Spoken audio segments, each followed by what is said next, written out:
Hello, all heroes, and welcome back to the newest edition of the Invincible Guarding the Globe tier list, a always highly anticipated item on the docket, where we are not only going to be putting on some new characters from Seance Dog onward, but also reevaluating some characters that are already on the tier list, because, if you remember, the last time I put up a tier list, the Seance Dog update released immediately after and overturned the whole thing, which I am still a little salty about to this day. But were the changes that impactful? Were they good? Were they bad? Did it matter? Let's discuss. But before we get into that, if you are enjoying this content, go down below the video and subscribe to the channel. And if you do want to support me further and become a member as well, any support helps me out a lot. Y'all are awesome. Now, as I said, the Seance Dog update was a big boy, not only giving Seance Dog and by extension Iguana, but also giving some big hero adjustments. Now, here's my thoughts with this tier list. I'm going to apply a slightly higher standard to S tier, because we're getting to the point in the game where there are a lot of really, really good characters who would probably find themselves quite at home in A, that I currently have in S. So there are some characters that are going to be demoted from S to A, but not saying, basically A is still really freaking good. Do not be deceived. A is still good, and in extension, I'll be a little more picky on A too, actually. But A is still amazing, with S being the cream of the crop. So I'm going to be a little more picky on S, so that people have a slightly better idea of who is worth building. Now, we are going to go through, first of all, we're going to go through the boosts, and if they matter or not, or if I need to knock down a character. So first of all, I'm going through in the order that's on the patch notes of the Seance Dog update. First of all, was a biggie was Battle Beast. Consuming wounds will now apply the damage instead of just removing the wounds. So basically, especially since the Lizard League, we're now really pushing for wounds. When Battle Beast consumes a wound, it will do the whole damage of that wound when it is released, or when it is removed, instead of just the enemy missing out on that extra damage. So that is a actually kind of massive Battle Beast buff that I do think is worth mentioning. Is it an S tier change? No. No, it most certainly is not. Basically, what that buff has done is it has made sure that Battle Beast is going to stay very comfortably in A tier, especially considering that he is ironically kind of a pseudo Lizard League character now, because Lizard League characters really push into wounds. However, I'm going to bump him up just a little bit, kind of in honor of that buff. In fact, I'm going to put him right there, below Blue Suit, below Blue Suit, but over Agent Spider. By the way, I know Blue Suit probably belongs in S, but again, I'm being a little picky on S. Darkwing 2, he got a tag boost in that he now has Guardians of the Globe. So, how do I want to treat him for that? I mean, come on. Let's be real here. He sucks. He really, truly, utterly sucks. And it's going to take a whole lot more than a tag change to fix that. He is gonna. I'm putting him as the elite in F. He can chill in there with the Reanimen that he works with. You know what? He has the Cecil Secrets tag, so he can chill with the Reanimen, because they're birds of a feather. Conquest has that too, but Conquest is actually good. Next we have Cecil. Now Cecil got a chunky one. Cecil got a really chunky buff, in that not only are his abilities just better now, higher stun chance, reduced cooldowns, better scalings, but he also applies healing to everybody when he teleports. which is actually a surprising amount of healing. Like, that can, like, literally, you put him up front, the enemy comes at you, and whatever damage they do at the very beginning of the fight, because keep in mind, characters like Invincible, Thula, Conquest, or not Conquest, Invincible, Thula, Lucan, and others will just try to blast you at the start of the battle. Cecil can very quickly negate that and keep your guys from getting murked at the very beginning of the fight. So Cecil gets a bump. In fact, I dare say he gets bumped up to A. His reanimen are still pretty useless, but what really mattered got an improvement. So you know what? I'm going to give him a bump up to A. Cecil's in a good spot right now. Cecil's in a really good spot. And the reanimen, they are a gimmick, but every now and then they work. Cecil actually kind of cooks in support restricted arenas and GDA restricted arenas. There is actually a little bit of life to be found there. So I think he is well deserving of the A tier boost. Next, Bulletproof. He got a attack boost. His crit damage is higher on his main ability. The trigger condition for his invincibility was reduced from 7 to 6 hits, 6 crits, which is actually pretty good, not gonna lie. And then increase the duration of buffs. Okay, look. Do I want to put him in A? No, not really. But also, that is like making everything that he has better. So look, I'll put him in top of B. Now I know, I undervalue Bulletproof. But also, how often do you see a Bulletproof in Arena? I mean, let's be real here. But also, I get it. He's good. I get it. You build him right, you put him in an optimal team, and he can be really, really good. I know. But he has got some nasty competition. Some serious contests going on here. So I'm going to put him in top of B. But I will say, I do very much want to build him sometime in the future. When will that be? It will probably be when he gets a case file and I have a real good reason, because I am a little bogged down with characters, and let's not forget, I also haven't built the Immortal. So if there's any character that I need to be giving some love to in the GDA faction, it's him. Because I have neglected that poor man. So yeah, we'll put him in top of B with the optimism, or maybe more. Next we have, there was a Shrinking Ray buff. Let's be real here. Shrinking Ray's, she's not quite as bad off as War Woman, but she is dang close to where her kit just does not lend itself to anything in the current meta, really. Frankly, I hate to do it to her, but I am actually going to put her down and see. I mean, if anything, it just shows that she is in the same situation as War Woman, where there is just nothing in her kit that can really save her. Which actually kind of makes me want to put Multi-Paul down there too, and maybe Darkwing, just because, again, there's not really a whole lot of reason.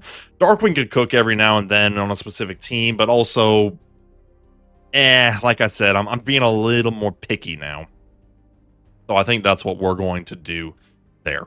So yeah, I'm sorry for the Multi-Paul and Darkwing lovers. I know there's some niche teams where they can work, and I know that they're very much catching some strays here because they literally haven't been changed. But also, I feel a little bad putting them as high as I did, if I'm being totally honest. Next, Angstrom and the Maulers got some buffs. Here's the thing. Is it good? Yes. But it doesn't really make them better. It just makes them better at what they do good at. It's not gonna, like, let's say, like, you don't have any new winning fights. Like, an Angstrom and Mauler team will not beat a Viltrumite team except on a really freaking good day. Let's be real here. But the matchups they do, the matchups that were close are now not nearly as close. Like, a close win is now a definitive win, which is good.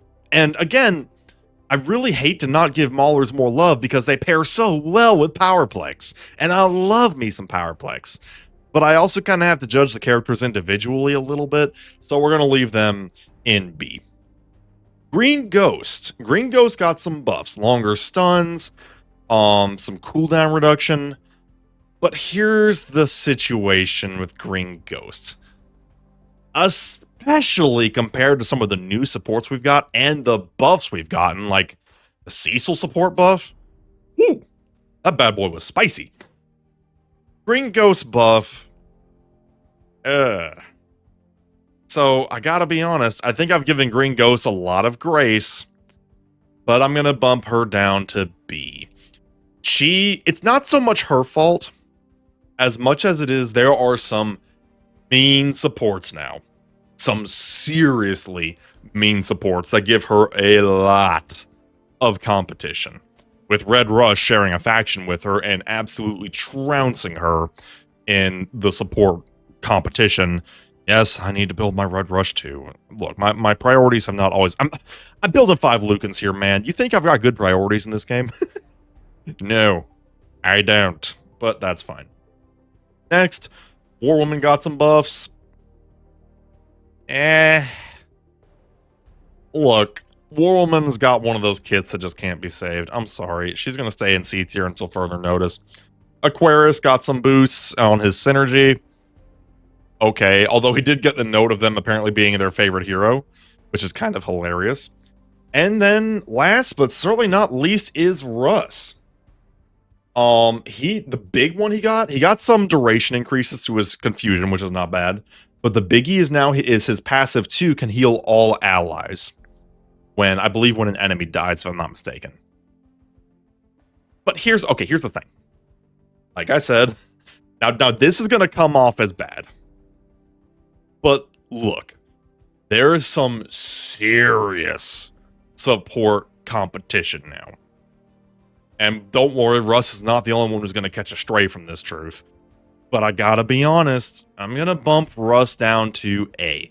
What he does really freaking well.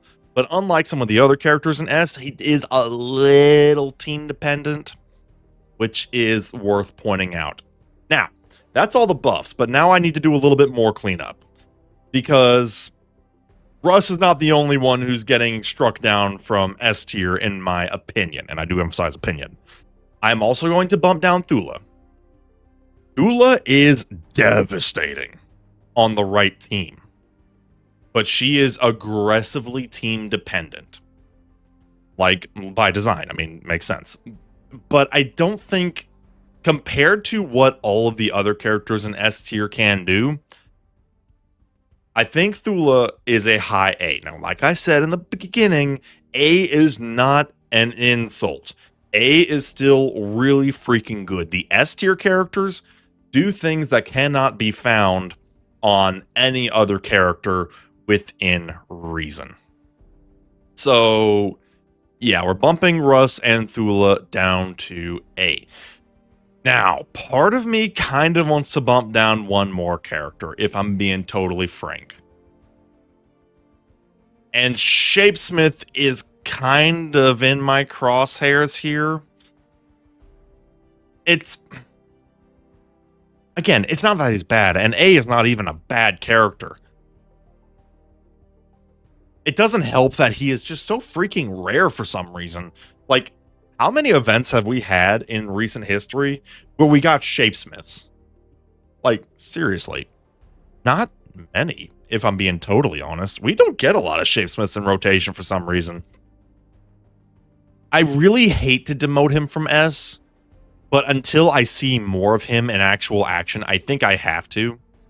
Because I gotta be honest, I think especially nowadays, because Arena is really liking blitz strategies, I think Red Rush offers a little more to the table in terms of offensive supports. So I think that trimmed down to S. I think that's fair. And don't worry, S is about to get some new blood here in a second. Don't you worry your little heads. If you're worried about S getting skinny, there's some fresh blood that's about to go there very soon. But before we get to that, I do also want to talk about A tier. Monster Girl, I'm sorry, honey. Your time has passed. She is a really good defender. She is a really good bruiser. But there is not a lot she can do that other defenders can't do better. Because quite frankly, we live in a world where Alan Conquest and the Immortal exist. And there's even a small argument that the Immortal could be S tier. I think he's a little situational personally. But Monster Girl ain't got nothing on them. So I'm going to bump her down to B. And then King Lizard. Yes, we're going to talk about Iguana here in a second. But now that we have two characters that do work very well together in the Lizard League faction, we don't have Komodo or a proper defender for them, unfortunately. And this could also be a situation of me not seeing enough King Lizard in action. But I think I've got to bump him down to a very high B. This could be because I just haven't seen him cook. That is possible. That is 100% possible. But when we compare King Lizard to the other characters in A tier, especially the attackers that are currently in A tier, I worry that he does not quite stack up. Even with Iguana, who we will talk about here in a second. You know what? Let's go ahead and talk about Iguana. Because Iguana is kind of in the same boat.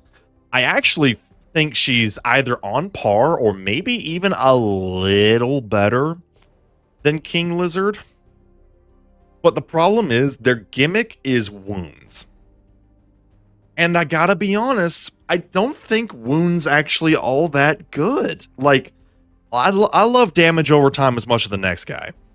But when you compare damage over time to other debuffs like confusion or stun or even getting pushed, I mean, I'm sorry. Have you ever gone into arena and said, "Oh no, I hope I don't get a wound"? Because look, here's the deal. Yeah, Battle Beast has wounds. But that's more... His thing is he takes the wound, is the thing. Wounds are so negligible that Battle Beast's whole kit is taking them.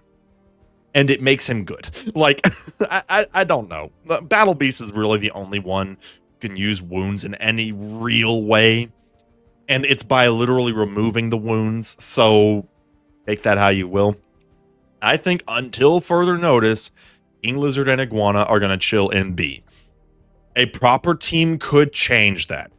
I've said it before, if we get a really good defender Komodo with a good taunt, lots of damage tanking, who can keep his lizard peeps safe.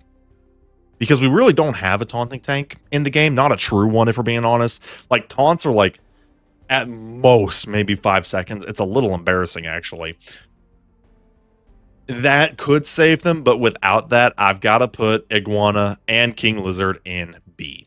I'm certainly willing to discuss on that one, though, because they are new, and I think on a good day, they could do some damage.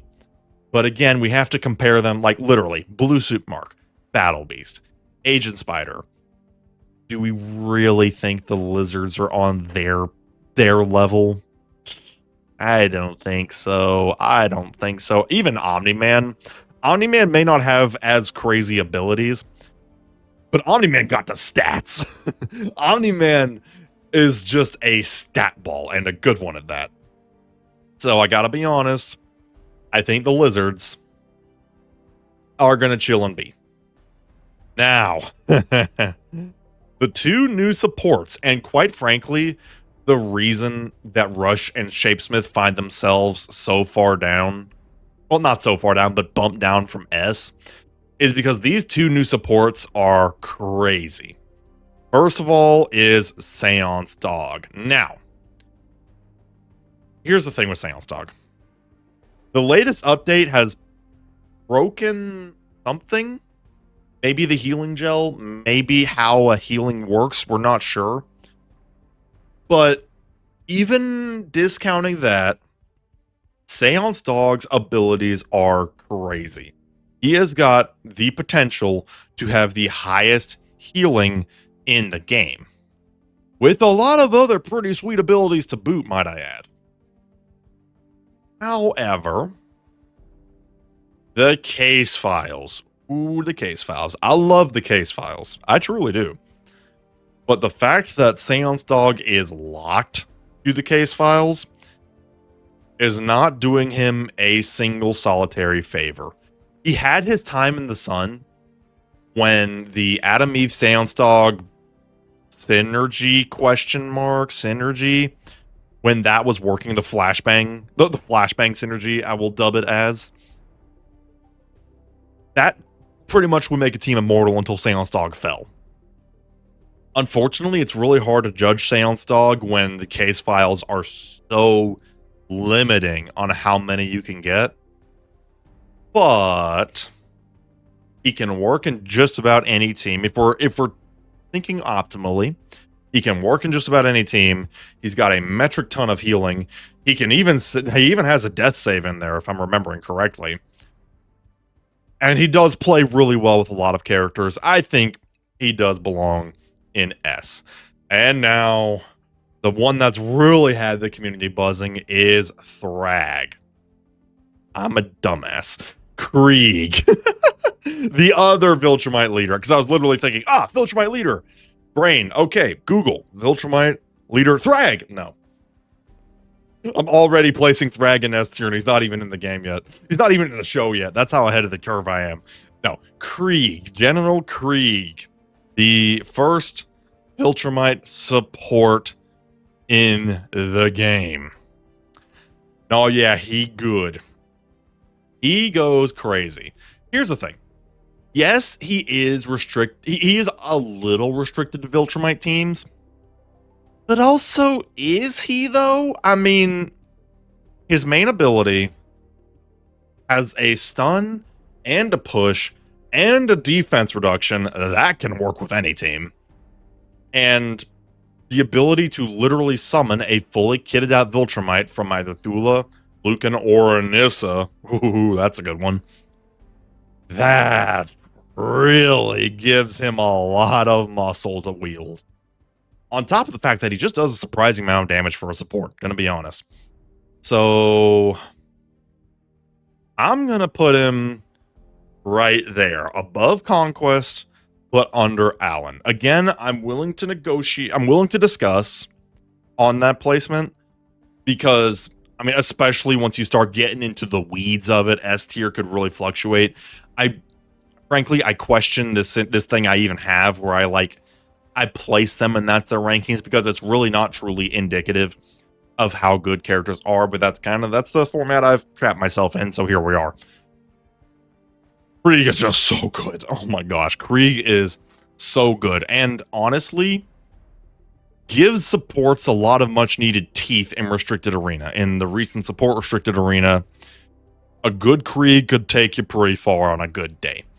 So we're going to put him in S. Yes, obviously, his preferred team is Viltrumites, but also he can work on any team, honestly. Maybe not flawlessly, but Kregg can do damage on just about any team, and perhaps best of all, he enables Conquest on a Viltrumite Restricted Arena, finally.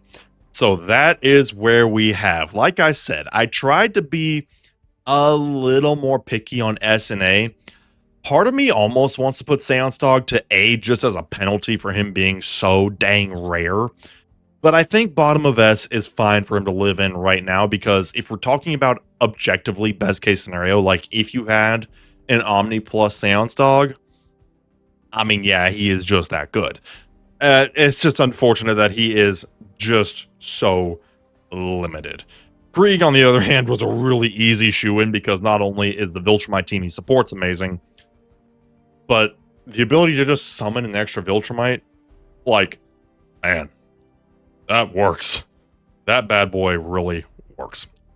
But that is what we have here. We got 10 characters in S. Top 10, basically. I think 10 is a pretty good number. I honestly kind of want to keep it as no higher than that, where, like, even if I put a new character in S, a character should go down to keep S as top 10. But again, like I said, just because they're an A does not mean they are not amazing. And there is an argument to be said that maybe there are a couple characters in A that I'm not really giving them their dues, like Blue Suit, Mark, and Russ, and Shapesmith.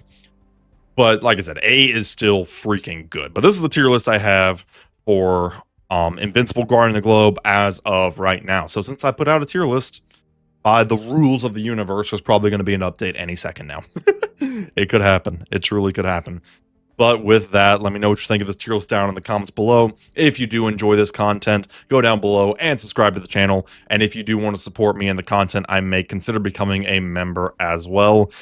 It really actually does help me out a lot. So thank you in advance. Y'all are awesome. And we shall see you next time. Have a good one.